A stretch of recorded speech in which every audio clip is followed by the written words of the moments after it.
Предлог од судиката од Скопска апелација Елизабета Дуковска да биде избрана за уставен судија предизвика слаб интерес кај пратениците. Опозицијската ВМРО ДПМН го оспори начинот на кој судскиот совет ја избра оваа од трите кандидатки, со гласање само за неа, а не и за останатите. Утре еден од кандидатите да покрене било каква представка или барање до Уставниот суд за нарушување на правото на слобода, на избор, да се биде избран и на еднаков третман, мислам дека има големи шанси да добие.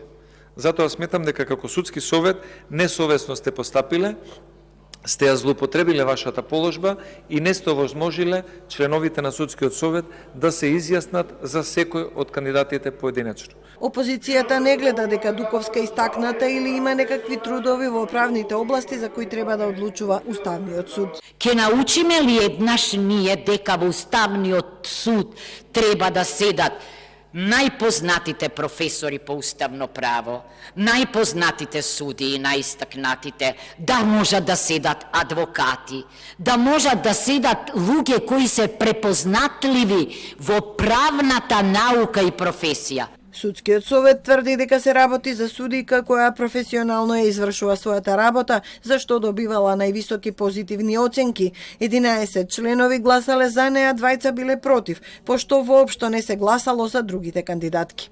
Доколку судскиот совет постапеше спротивно, во тој случај ќе го повредеше законот, затоа што законот не предвидува дека за кандидат ќе биде утврден предлогот кој добил најмногу гласови.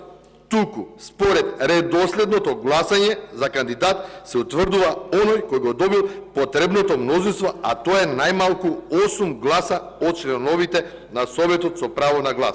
Уставниот суд никако да се комплетира. Во моментот наместо со 9 работи со 6 судии. Во собраниска процедура се уште е предлог од републичкиот јавен обвинител Љубомир Јовески да биде уставен судија.